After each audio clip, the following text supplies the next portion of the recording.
ان کی توجہ صرف اپنے بزنس پر تھی اور وہ بزنس کے علاوہ تو جیسے کچھ سوچنا بھی نہیں چاہتے تھے۔ ایک دن تنگ آ کر میں نے ان سے کہا کہ اگر انہیں بیوی کی ضرورت نہیں تھی تو انہوں نے شادی ہی کیوں کی، کیوں میری زندگی برباد کی؟ تو میرے جواب میں انہوں نے کہا کہ تمہارے لیے راستے کھلے ہوئے ہیں، تم جب چاہو اس گھر کو چھوڑ کر جا سکتی ہو، مجھے کوئی مسئلہ نہیں ہوگا، میں پہلے بھی تنہا رہ رہا تھا اور آگے بھی رہ لوں گا۔ جہاں تک شادی کرنے یا نہ کرنے کی بات ہے تو میرے ماہر نفسیات نے مجھے کہا تھا کہ میں شادی کر لوں، اس سے میری زندگی میں بہت فرق آئے گا، لیکن مجھے نہیں لگتا کہ شادی کا مجھے کوئی فائدہ ہوا ہے۔ میرے اور تمہارے خیالات بالکل نہیں ملتے۔ تمہارے لیے دروازے کھلے ہیں، چاہو تو ساری زندگی اس گھر میں عیش و آرام کے ساتھ رہ سکتی ہو، اور اگر نہیں تو پھر جا سکتی ہو، کوئی زور زبردستی نہیں ہے۔ میں ان کی سوچ پر حیران تھی کہ انہوں نے صرف ایک ماہر نفسیات کے کہنے پر مجھ سے شادی کی اور میری زندگی برباد کر دی۔ لیکن اب میں واپس جاتی بھی تو کیسے؟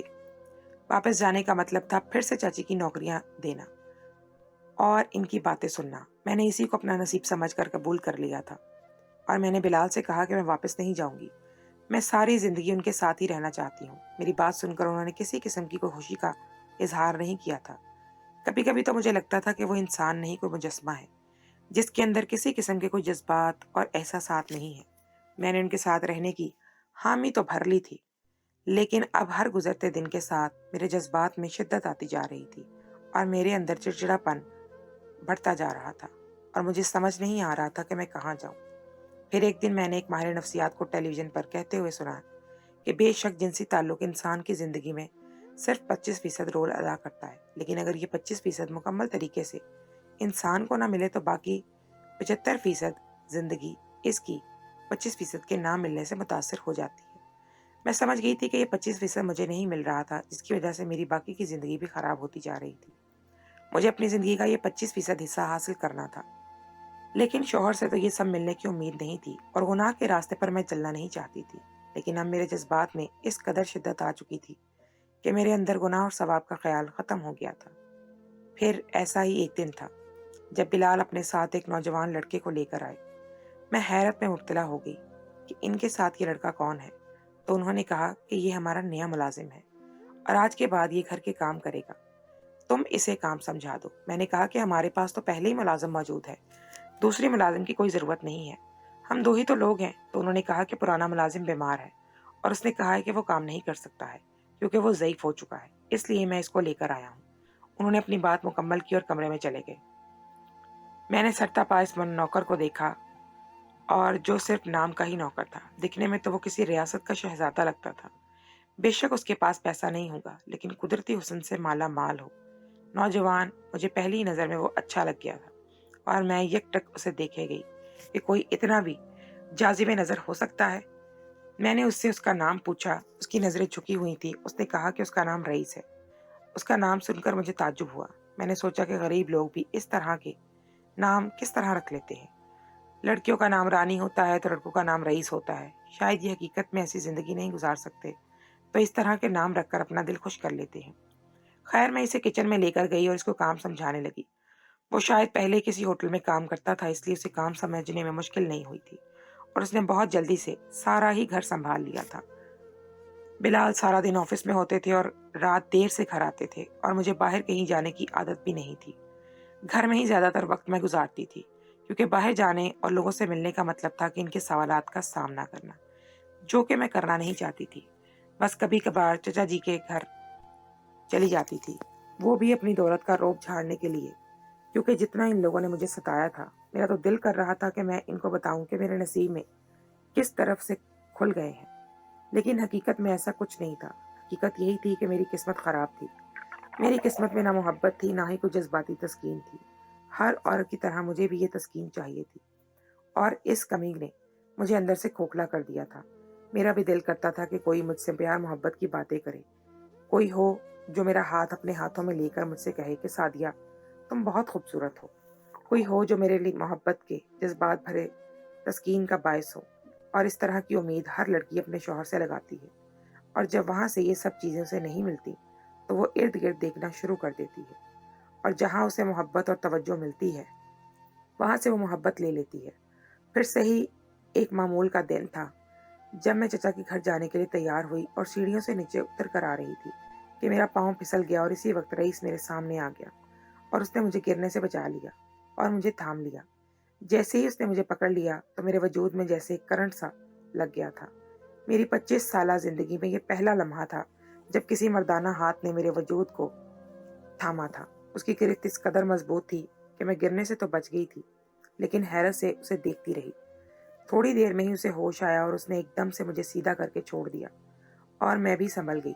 لیکن اس واقعے کے بعد مجھے رات کو نیند نہیں آئی اور میں پہلو بدلتی رہی اور بار بار اس کے مضبوط حصار کا مجھے یاد آ رہا تھا، اور اس واقعے نے جیسے میرے اندر جذبات بھڑکا دیے تھے، اور میں رات دن رئیس کے متعلق سوچنے لگی تھی کہ دل کے ہاتھوں مجبور ہو کر میں آدھی رات کو اس کے کمرے میں چلی گئی تو دیکھا کہ وہ سجدے میں ہے، اور اس کا سجدہ اس قدر طویل تھا کہ وہاں کھڑے ہو کر میرے پاؤں شل ہو گئے تھے، لیکن اس نے سجدے سے سر نہیں اٹھایا تھا۔ میں مجبور ہو کر واپس آ گئی۔ پھر کچھ دن بعد پھر میں اس کے پاس گئی، لیکن اس کا سجدہ ہنوز طویل تھا۔ میں عشاء کی نماز کے بعد وہ شاید اسی طرح کا سجدہ کرتا تھا، لیکن میں حیران تھی کہ اس کی گردن بھی نہیں تھکتی تھی سجدہ کرتے ہوئے۔ میں نے دیکھا کہ وہ ہلکی ہلکی آواز میں نہ جانے اپنے کون سے گناہوں کی معافی مانگ رہا تھا، لیکن میری حالت تو ایسی تھی کہ مجھے گناہ و ثواب کا اب کوئی خیال نہیں رہا تھا۔ مجھے بس اپنے جذباتی تسکین چاہیے تھی، اور اسی لڑکے سے چاہیے تھی، کیونکہ مجھے اسی سے محبت ہو چکی تھی اور مجھے اسی کی ضرورت تھی۔ کتنی عجیب بات ہے نا، شادی تو میں نے ایک امیر شخص سے کر لی تھی جو مجھے زندگی کی ہر سہولت دے سکتا تھا، لیکن جو مجھے حقیقت میں چاہیے تھا وہ دینا اس کی بات ہی نہیں تھی۔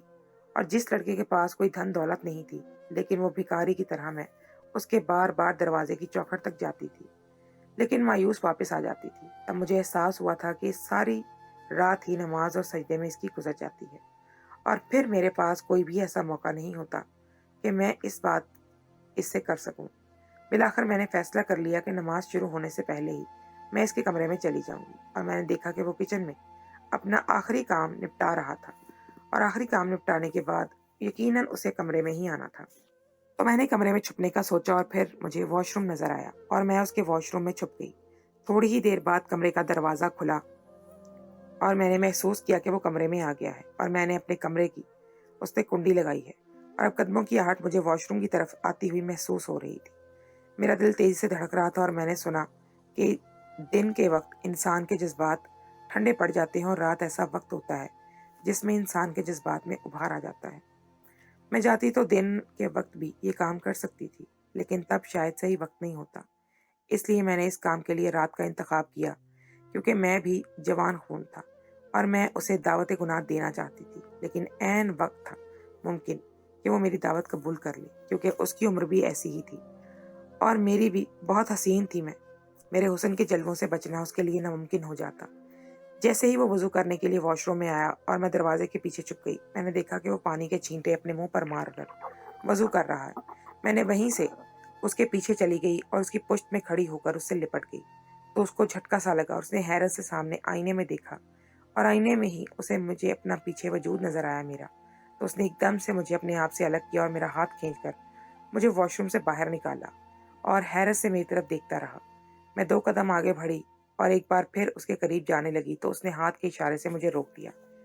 میں اپنے آپ پر قابو نہ رکھ سکی اور اسے کہا کہ میں اس کی قربت کے لیے تڑپ رہی ہوں۔ میری بات سن کر وہ سوچ میں پڑ گیا، اور پھر اس نے مجھے ایک ایسی بات بتائی جس کو سننے کے بعد میرے 14 طبق روشن ہو گئے۔ میں اس کی بات سننے کے بعد کسی زندہ لاش کی مانند کمرے میں آ گئی تھی، اور میں نے حیرت سے سوئے ہوئے اپنے شوہر کی طرف دیکھا۔ میں حیران تھی کہ یہ شخص کس قدر شاطر ہے۔ ہمارا پرانا ملازم بھی بالکل بیمار نہیں تھا، وہ بالکل صحت مند تھا اور آرام سے ہمارے گھر کام کر رہا تھا۔ اسے کام سے نکالنے والا میرا یہ شاطر شوہر تھا۔ یہ صرف بہانہ تھا رئیس کو اس گھر میں لانے کا، اور رئیس کو اس گھر میں لانے کا بھی میرے شوہر کا ایک مقصد تھا جو میری سمجھ میں نہیں آ رہا تھا، لیکن اب سارا کھیل مجھے سمجھ آ گیا تھا اور مجھے اپنے کیے پر افسوس ہو رہا تھا۔ جو بات رہی اس نے مجھے بتائی تھی وہ ایک ایسی حقیقت تھی جسے سن کر میں حیران رہ گئی تھی، اور تب مجھے اس عیش و آرام کا مطلب سمجھ میں آیا کہ میرا شوہر جو اتنے زیادہ پیسے راتوں رات کا مال لیتا ہے وہ کیسے کما لیتا ہے۔ رئیس کی باتوں نے میری آنکھیں کھول دی تھی۔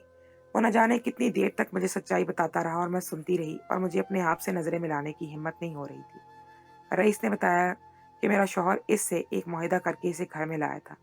میرے شوہر نے رئیس سے کہا تھا کہ اس نے اس کی بیوی سے مجھے بھڑکانا ہے، یعنی اس کے جذبات کو ابھارنا اور پھر ناجائز تعلق قائم کر کے اس کی ویڈیو بنانی ہے۔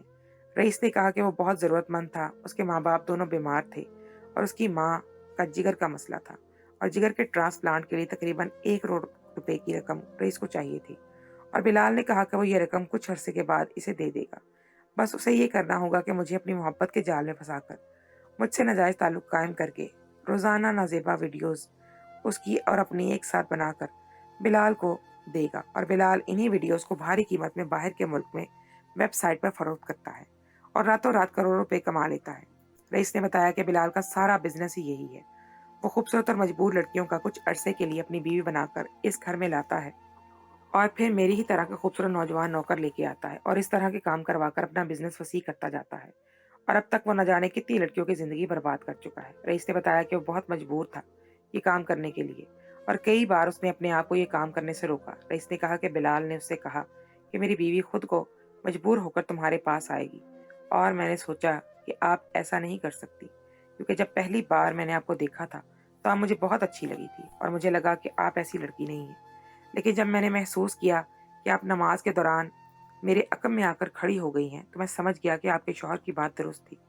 آپ کے شوہر نے شاید اس نہج تک آپ کو پہنچا دیا تھا جذباتی طور پر کہ آپ یہ سب کرنے پر مجبور ہو گئی، کیونکہ آپ کے شوہر کو اندازہ تھا کہ آپ اس طرح کی لڑکی نہیں ہیں، گھر سے باہر نہیں جاتی ہیں، نہ ہی تو گھر سے باہر کوئی تعلق بنائیں۔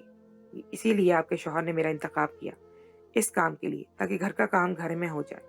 آپ کو دیکھ کر میں اپنے سجدے طویل کر دیا کرتا تھا تاکہ آپ تھک ہار کر یہاں سے چلی جائے۔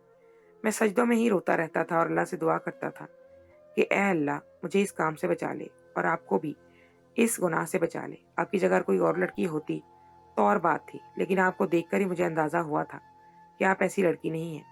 حالات نے آپ کو مجبور کر دیا ہے یہ سب کرنے پر۔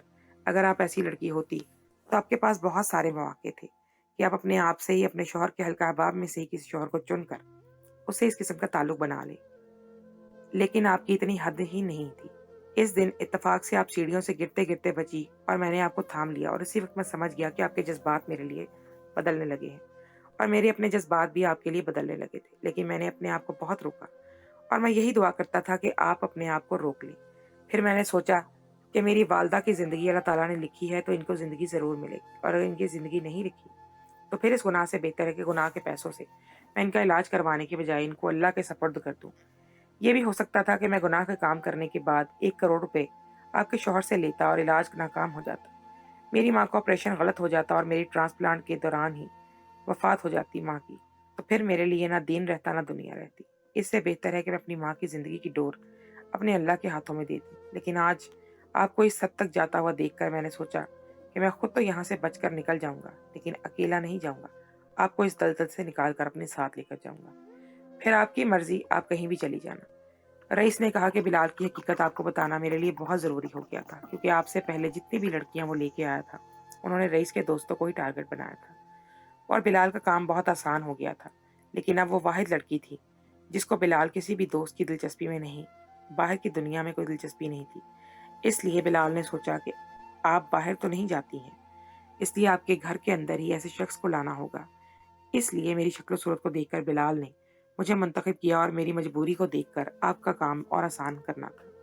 تب مجھے ساری باتیں یاد آنے لگی کہ بلال بار بار اپنے دوستوں کو گھر لے کر آتا تھا اور مجھ سے کہتا تھا کہ میرے فلاں دوست کے گھر پر آ رہے ہیں، اچھا سا کھانا تیار کروانا اور تم خود بھی اچھے سے تیار ہو کر ان کے سامنے آنا۔ میں کھانا تو تیار کروا دیتی تھی، لیکن مجھے تیار ہو کر ان کے سامنے جانے میں کوئی دلچسپی نہیں تھی۔ میں کبھی بھی ان کے کسی دوست کے سامنے نہیں گئی تھی، ان کے بے حد اصرار کرنے پر بھی میں نہیں گئی تھی، تو شاید ان کو احساس ہو گیا تھا کہ میں اس قسم کی لڑکی نہیں ہوں۔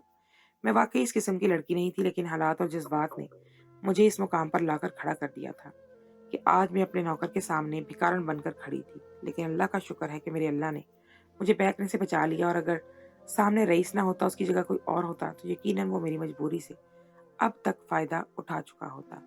لیکن یہ میرے رب کی رحمت ہے مجھ پر کہ اس نے میری مدد کی اور سامنے ایسے شخص کو لا کر کھڑا کر دیا کہ وہ بھی رب کے ڈرنے والوں میں سے تھا، اور اس نے بھی اپنے ایمان کا سودا نہیں کیا تھا، اور اب میں بھی اپنے ایمان کا سودا نہیں کرنے والی تھی۔ اللہ نے میری مدد کی اور میرے ہوش ٹھکانے آ چکے تھے۔ مجھے سمجھ آ چکی تھی کہ عیش و آرام حقیقت میں ایک جہنم ہے جس میں میں رہ رہی ہوں، اس سے تو میرے چچا کا اور چچی کا گھر میرے لیے اچھا تھا۔ اب مجھے احساس ہو رہا تھا کہ وہ گھر ایک جنت سے کم نہیں تھا، جہاں پر میں عزت کی زندگی گزار رہی تھی، اور اس عزت کی زندگی کو رد کر کے میں نے اس ذلت کی زندگی کا انتخاب کیا تھا۔ لیکن اب اتنے بڑے گھر میں مجھے گھٹن ہو رہی تھی۔ میں نے رئیس سے کہا کہ مجھے یہاں نہیں رہنا، مجھے یہاں سے لے جاؤ۔ رئیس نے کہا کہ میں تمہارے چچا شاید تمہارا سودا اس شخص کے ساتھ کر دیا ہے، اس لیے تمہارا چچا تمہیں اب واپس قبول نہیں کر سکتا۔ بہتر یہی ہے کہ تم اپنے لیے کوئی فیصلہ کر لو۔ تو میں نے رئیس سے کہا کہ میں عدالت میں جاؤں گی، سب سے پہلے تو اس شخص کو سزا دلواؤں گی، پھر اس کے خلاف کھلا کا کیس کروں گی، اور پھر اپنے مستقبل کا سوچوں گی۔ اور میں نے ایسا ہی کیا۔ پورا 1 مہینہ لگا۔ میں نے رئیس سے اس کے گھر میں مل کر بلال اور اس کے گینگ کے خلاف بہت سارے ثبوت اکٹھے کر لیے تھے، تاکہ وہ سارے ثبوت ہم پولیس کو دکھا سکیں، اور ہم نے موقع پا کر وہ سارے ثبوت پولیس کو دکھا دیے اور سوشل میڈیا پر بھی وائرل کر دیا کہ وہ رئیس اور اس کے گینگ کا کیا بزنس ہے، کیونکہ ہمیں یہ پتا تھا کہ رئیس پولیس کو بھی خرید لے گا۔ لیکن سوشل میڈیا اب اتنی طاقت بن چکا تھا کہ وہ اچھے سے اچھے کو سیدھا کرنے میں مددگار ثابت ہو سکتا ہے۔ اس لیے سوشل میڈیا کے ذریعے ہمارا کام بہت آسان ہو گیا تھا۔ پوری عوام رئیس اور اس کی گینگ کے خلاف بول اٹھی تھی، اور اب ہم نے پولیس کچھ بھی نہیں کہہ سکتی تھی۔ مجبوراً پولیس کو اس کو پکڑنا ہی پڑا، اور میں نے عدالت میں خلا کے لیے کیس کر دیا تھا، شادی کر لی، اور آج میں عزت کے ساتھ اپنی بیوی بن کر رہی ہوں۔ کچھ عرصے بعد ہی اس کی ماں کی وفات ہو گئی، اور رئیس نے اسے اللہ کی رضا سمجھ کر قبول کر لیا۔ بے شک آج میں ایک چھوٹے سے گھر میں رہ رہی ہوں، اس کے ساتھ ہی رہ رہی ہوں رئیس کے، لیکن مجھے عزت مل رہی ہے، محبت مل رہی ہے، اور اس سے بڑھ کر مجھے کیا چاہیے؟ بس میں کہتی ہوں کہ میرے اللہ کا مجھ پر بڑا کرم ہے، اور اس نے مجھے جہنم میں جانے سے بچا لیا ہے۔